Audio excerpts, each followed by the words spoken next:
Assalamualaikum warahmatullahi wabarakatuh.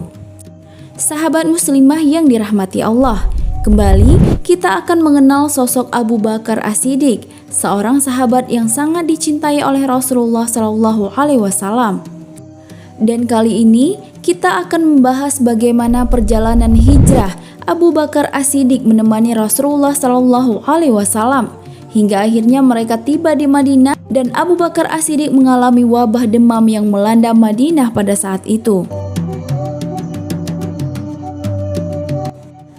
Setelah turun perintah dari Allah agar Rasulullah SAW melakukan hijrah ke Madinah, beliau langsung menemui Abu Bakar As-Siddiq untuk menyampaikan berita tersebut. Mendengar berita itu, Abu Bakar langsung menawarkan untuk menemani Rasulullah dan Rasulullah pun mengiyakan. Lalu kemudian Aisyah dan Asma binti Abu Bakar membantu mempersiapkan semua hal yang diperlukan untuk melakukan perjalanan mereka. Setelah semuanya siap, kemudian Rasulullah dan Abu Bakar As-Siddiq pergi menuju sebuah gua di Bukit Sur untuk bersembunyi di sana selama 3 malam. Ketika Rasulullah pergi, tidak satu orang pun yang mengetahuinya kecuali Ali bin Abu Thalib, Abu Bakar As-Siddiq, dan keluarga Abu Bakar As-Siddiq. Tibalah waktu pertemuan yang telah ditentukan antara Rasulullah dan Abu Bakar As-Siddiq. Lalu mereka berdua pun pergi secara diam-diam dan sembunyi-sembunyi melalui jendela loteng rumah Abu Bakar As-Siddiq supaya tidak diendus oleh kaum kafir Quraisy. Karena jika mereka sampai mengendus kepergian beliau dan Abu Bakar As-Siddiq, maka gagallah rencana mereka berdua untuk melakukan perjalanan yang diberkahi itu. Ketika keluar dari Makkah menuju ke Madinah, Rasulullah berdoa dan berhenti sejenak di Al-Hazurah di pasar Makkah. Lalu berkata, "Demi Allah, sungguh kamu wahai Makkah adalah sebaik-baik bumi Allah dan buminya yang paling Dia cintai. Seandainya bukan karena aku diusir darimu, niscaya aku tidak akan keluar meninggalkanmu." Kemudian Rasulullah dan Abu Bakar As-Siddiq pun mulai bergerak pergi, sedang orang-orang musyrik berusaha mengikuti jejak beliau berdua. Hingga ketika mereka sampai di Bukit Sur, maka mereka mulai kebingungan dan kehilangan jejak. Lalu mereka naik ke atas bukit melewati sebuah gua. Di pintu gua tersebut, mereka melihat rajutan sarang laba-laba. Lalu mereka berkata, "Seandainya ada seorang masuk ke dalam gua ini, tentu tidak ada lagi sarang laba-laba di pintunya."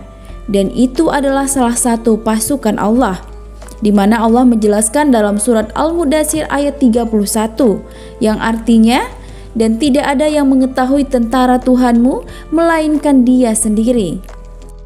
Ketika orang-orang musyrik berada di sekeliling gua dan gua itu berada tepat di hadapan mata mereka, maka Rasulullah pun menenangkan hati Abu Bakar As-Siddiq dan meyakinkan dirinya bahwa Allah beserta mereka berdua. Selama mereka berada di Gua Sur, Abdullah bin Abu Bakar menemani mereka setiap malam, dan pada waktu sahur tiba, beliau kembali lagi ke Mekah untuk mengetahui rencana buruk kaum Quraisy terhadap Rasulullah dan menyampaikan berita yang ia tangkap ketika hari sudah gelap. Sedangkan Amir bin Fuhairah bertugas mengembala kambing, yang mana ketika malam hari tiba, ia membawa kambing-kambing tersebut kepada Rasulullah dan Abu Bakar sebagai bekal persediaan air susu yang segar. Kemudian pada akhir malam menjelang fajar, Amir bin Fuhairah datang mengambil kambing-kambing itu. Ia melakukan hal tersebut setiap malam selama Rasulullah dan Abu Bakar berada di gua tersebut. Rasulullah dan Abu Bakar As-Siddiq juga menyewa seorang laki-laki sebagai petunjuk jalan yang mahir, dan mereka pun berangkat ke Madinah ditemani Amir bin Fuhairah dan si penunjuk jalan tersebut. Sementara orang-orang Quraisy mengumumkan sayembara di tempat-tempat perkumpulan di Makkah bahwa barang siapa yang bisa menangkap Nabi Muhammad hidup atau mati, maka baginya ada hadiah 100 ekor unta. Sayembara ini pun menyebar di tengah-tengah kabilah-kabilah Arab yang tinggal di daerah pinggiran Makkah. Ada seorang laki-laki bernama Suraqah bin Malik bin Ju'shum yang berambisi mendapatkan hadiah yang disediakan oleh orang Quraisy tersebut. bagi siapa saja yang berhasil menangkap Nabi Muhammad. Lalu ia pun berusaha keras untuk bisa meraih hadiah tersebut. Akan tetapi Allah dengan kuasanya yang tiada terkalahkan menjadikannya berbalik menjadi pembela Rasulullah setelah sebelumnya ia adalah orang yang berusaha keras untuk menangkap beliau. Ketika kaum muslimin di Madinah mendengar kalau Rasulullah telah pergi meninggalkan Makkah, maka setiap pagi buta mereka datang ke Al-Harah menunggu-nunggu kedatangan Rasulullah hingga siang hari. Pada suatu hari, setelah lama menunggu, mereka kembali pulang. Lalu ada seorang laki-laki dari kaum Yahudi naik ke atas sebuah bangunan tinggi milik mereka, karena ia melihat sesuatu. Lalu di kejauhan ia melihat Rasulullah dan orang-orang yang menemani perjalanan beliau dengan mengenakan baju putih, yang keberadaan mereka menjadikan bayangan Fata Morgana hilang. Ketika itu, Yahudi itu langsung berteriak sekeras-kerasnya, "Wahai orang Arab, itu orang yang menjadi keberuntungan dan sesepuh kalian yang kalian tunggu-tunggu." Lalu kaum muslimin pun langsung berlarian menyambut kedatangan Rasulullah di Al-Harah. Hari kedatangan Rasulullah dan Abu Bakar As-Siddiq di Madinah menjadi hari bahagia dan sukacita yang Madinah tidak pernah menyaksikan hari yang seperti itu sebelumnya. Orang-orang pun mengenakan baju mereka yang terbaik seakan-akan mereka berada di hari raya. Namun sungguh hari itu memang hari raya, karena hari itu adalah hari di mana Islam memasuki babak baru, perpindahan dari lingkup yang sempit dan terisolasi menuju ke lingkup yang terbuka luas dan bebas menyebar tanpa batas di tanah yang diberkahi, yaitu Madinah dan selanjutnya ke segenap penjuru bumi. Namun diriwayatkan dari Aisyah radhiyallahu anha bahwa ketika Rasulullah telah sampai di Madinah, beliau sampai ke sana sementara Madinah adalah bumi Allah yang waktu itu sedang mengalami kasus luar biasa wabah demam dan lembahnya mengalirkan air ajin, payau, berubah warna, bau dan rasanya. Maka para sahabat pun jatuh sakit sementara Allah menyelamatkan Rasulullah dari wabah tersebut. Pada saat itu Abu Bakar As-Siddiq, Amir bin Fuhairah dan Bilal tinggal dalam satu rumah, sehingga mereka bertiga sama-sama mengalami sakit demam. Lalu Aisyah minta izin kepada Rasulullah untuk menjenguk mereka bertiga dan beliau pun mengizinkan. Lalu kemudian Aisyah pergi menjenguk mereka. Waktu itu mereka bertiga mengalami demam yang sangat parah dan hanya Allah yang mengetahui seberapa parahnya. Lalu kemudian Aisyah mendekati Abu Bakar As-Siddiq dan berkata, "Ayah, bagaimana Anda mendapati keadaan diri Anda?"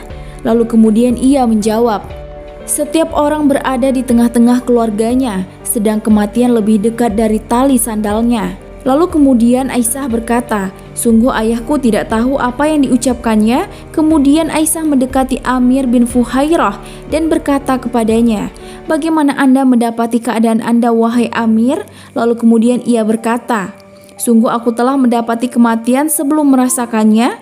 Sesungguhnya orang penakut kebinasaan dan kematian adalah dari atasnya. Setiap orang berjuang dengan segenap potensi dan kemampuannya, seperti banteng melindungi kulit dengan tanduknya." Aisyah kemudian berkata bahwa sungguh Amir bin Fuhairah tidak sadar apa yang diucapkannya. Begitupun juga dengan Bilal. Lalu kemudian Aisyah mengabarkan kepada Rasulullah tentang apa yang terjadi. Lalu beliau berdoa, "Ya Allah, jadikanlah Madinah tempat yang kami cintai sebagaimana kecintaan kami kepada Makkah, atau lebih besar lagi. Ya Allah, jadikanlah Madinah tempat yang sehat, berkahilah untuk kami sa'nya, dan pindahkanlah wabah demamnya, dan jadikanlah wabah demamnya itu berpindah ke Juhfah."